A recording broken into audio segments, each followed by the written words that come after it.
اعوذ باللہ من الشیطان الرجیم بسم اللہ الرحمن الرحیم الرجال قوامون علی النساء بما فضل اللہ بعضهم علی بعض وبما انفقوا من اموالهم۔ مردوں کو عورتوں پر اس چیز کی وجہ سے کہ اللہ نے بعض کو بعض پر فضیلت عطا فرمائی ہے، اور اس وجہ سے کہ مرد اپنے مالوں میں سے خرچ کرتے ہیں، ان کا درجہ عورتوں سے بڑا ہوا ہے۔ اس سے پہلے کی آیات میں اللہ تعالیٰ نے غیر اختیاری چیزوں میں تمنا نہ کرنا اس کا حکم دیا تھا کہ وہ چیز جو انسان کے اختیار میں نہیں ہے، اللہ کی جانب سے اس کو عطا ہوئی ہے، چاہے وہ حسن ہو، جمال ہو، یا نبوت کا درجہ ہو، یا مال و دولت ہو، ان ساری چیزوں میں انسان کا کوئی اختیار نہیں ہے۔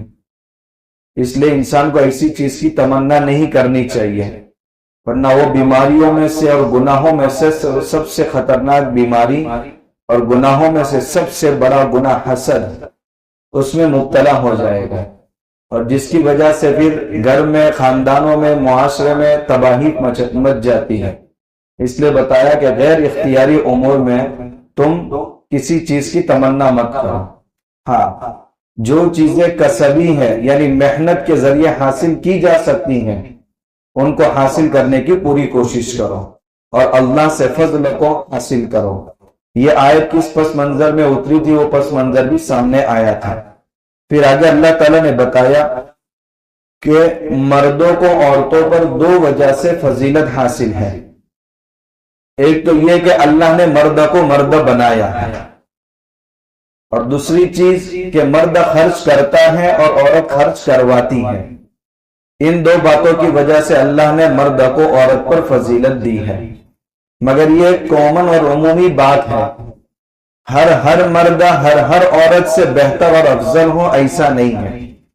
کل بتایا تھا کہ تاریخ میں بہت ساری ایسے عورتیں گزری ہیں کہ جن کے کارنامے دیکھ کر کے اندازہ لگ جاتا ہے کہ وہ مردوں سے بھی بہت آگے نکلی ہے۔ خود اللہ کے نبی صلی اللہ علیہ وسلم کی زوجہ محترمہ حضرت ام سلمہ رضی اللہ تعالی عنہا، صلح حدیبیہ کے موقع پر اللہ کے نبی صلی اللہ علیہ وسلم پریشان ہوئے، چونکہ آپ نے کفار کی صلح کو اور شرائط کو قبول کر لیا، تو صحابہ کرام جذبات میں تھے کہ ہم مسلمان اور برحق ہونے کے باوجود ہم ڈٹ کر صلح کیوں کر رہے ہیں، ہم عمرہ کر کے جائیں گے۔ لیکن اللہ کے نبی صلی اللہ علیہ وسلم کو چونکہ خواب میں اس کا متعین وقت نہیں بتایا گیا تھا کہ اس سال عمرہ کریں گے یا اس کا عمرہ کا کوئی اور وقت ہے، تو اللہ کے نبی صلی اللہ علیہ وسلم نے ساری شرائط منظور کر لینے کے بعد پھر واپسی کا ارادہ کیا۔ تو حضرت ام سلمہ رضی اللہ تعالیٰ عنہ نے دیکھا کہ حضور غمگین ہے، بے چین ہے، کیا وجہ ہے؟ تو اللہ کے نبی صلی اللہ علیہ وسلم نے فرمایا کہ صحابہ کرام انتہائی جذبات کی حالت میں ہیں، میں اگر ان کو یہ کہوں گا کہ اپنے سروں کا حلق کرا لو اور احرام کھول دو، تو بہت ممکن ہے کہ جذبات کی وجہ سے وہ میری بات پر توجہ نہ دے، اور نبی کی بات پر توجہ نہ دینے کی وجہ سے ان کا جو انجام ہوگا وہ بہت برا انجام ہوگا۔ بس یہی بات مجھے بے چین کر رہی ہے۔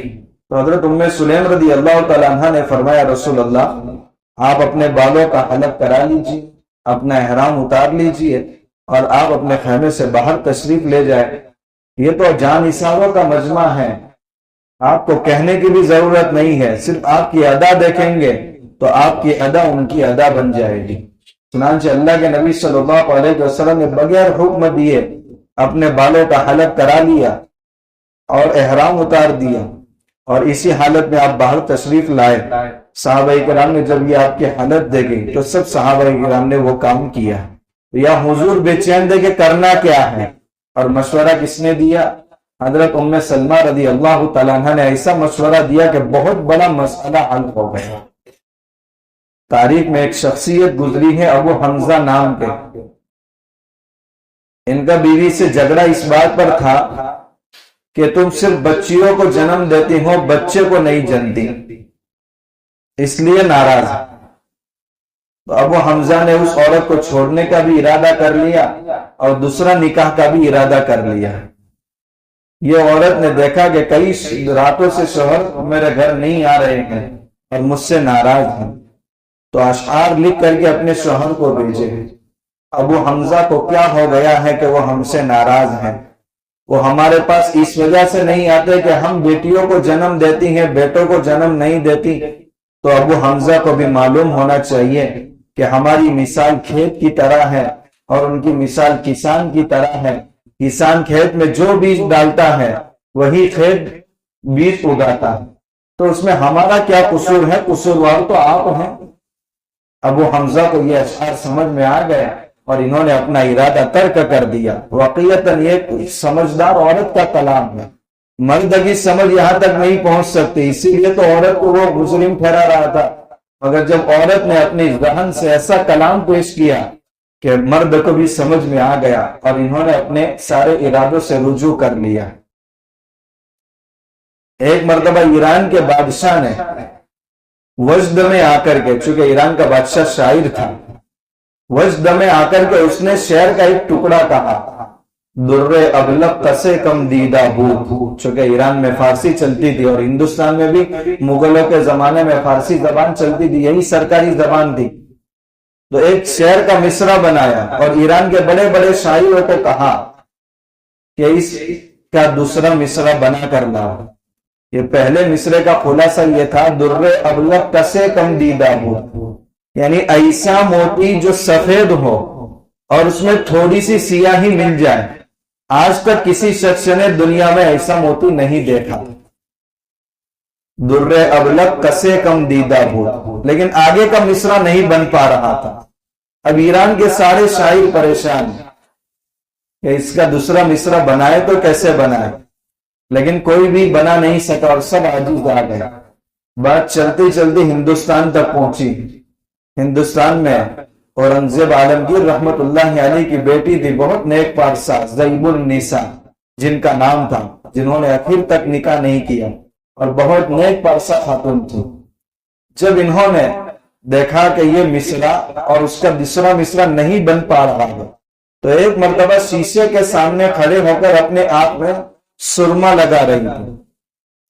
اب جیسے کہ آنکھ میں سرما لگاتے ہیں تو آنسو ٹپ ٹپ گرتے ہیں، وہ آنسو جو ہوتے ہیں وہ بالکل وائٹ ہوتے ہیں، اور اس میں سرمے کی سیاہی مل جائے تو وہ ایسا موتی بن جاتا ہے کہ وائٹ ہے اور اس میں تھوڑی سی سیاہی مل گئی ہے۔ اور وہ بادشاہ نے کہا تھا ایسا موتی دنیا میں کسی نے نہیں دیکھا جس میں تھوڑی سی سیاہی مل گئی ہو، اور اس کا دوسرا مصرع بھی نہیں بن پا رہا تھا۔ تو یہی شعر ان کی زبان پر آیا، در ابلق کسے کم دیدہ بود، مگر اشک بوتا نے سرما آلود۔ یہ دوسرا مصرع حضرت زیب النساء نے خود بنایا، مگر وہ آنسو جو سرما لگی ہوئی آنکھ سے ٹپکتا ہے وہی آنسو در ابلق ہیں۔ اب یہ مصرع بادشاہ تک پہنچا، ایران کے بادشاہ تک۔ بادشاہ نے کہا اس شاعر کو میرے دربار میں حاضر کیا جائے۔ اب چونکہ ہندوستان سے آیا تھا، شاعر نہ معلوم تھا، تو وہاں سے پیغام آیا اورنگزیب عالمگیر رحمت اللہ علیہ کو کہ تمہارے کسی ملک کے شاعر نے بادشاہ کے دوسرے مصرعے کو پورا کیا ہے، بادشاہ اپنے دربار میں اس کو یاد فرما رہے ہیں انعام دینے کے لیے۔ تو بادشاہ نے اپنی بیٹی سے کہا کہ بادشاہ سلامت تم کو ایران کے دربار میں یاد کر رہے ہیں۔ تو ان کی صاحبزادی نے چند اشعار لکھ کر کے بھیجے، در سخن مخفی منم چو بوئے گل در برگے گل۔ اس کا مطلب یہ ہے میں اپنی بات میں ایسی پوشیدہ ہوں جیسے پھول کی خوشبو پھول کے اندر پوشیدہ ہوتی ہے۔ پھول کو دیکھا جا سکتا ہے مگر خوشبو کو نہیں دیکھا جا سکتا، میرے کلام کو سنا جا سکتا ہے مگر مجھے نہیں دیکھا جا سکتا۔ ہر کے دیدن میل دارت بینت سخن میرا، جو مجھے دیکھنا چاہتا ہے وہ میری باتوں کو دیکھ لے۔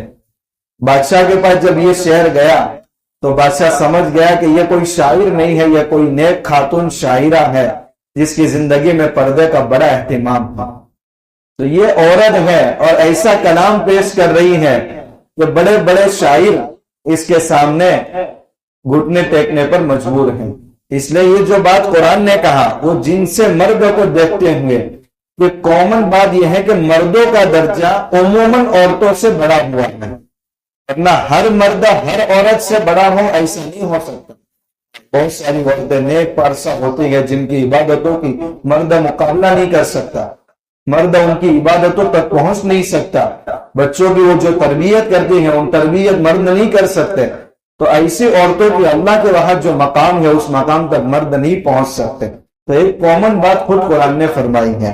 پھر آگے چونکہ اسی عورت کے ساتھ مرد کی زندگی گزر سکتی ہے، اس کے بغیر کائنات کا رنگ پھیکا ہے، کائنات میں جو رنگ ہے وہ عورت کے حسن و جمال کی وجہ سے ہے، اس کے بغیر کائنات کا رنگ پھیکا ہے۔ ایک مرد موت تک بغیر عورت کو جی نہیں سکتا، وہ اس کی فطرت کا تقاضا ہے۔ اب زندگی مرد اور عورت کو کیسے گزارنی ہے اس کے اصول سورہ نساء کی آگے کی آیات میں آ رہے ہیں، انشاءاللہ اس کا تذکرہ۔ سبحان اللہ۔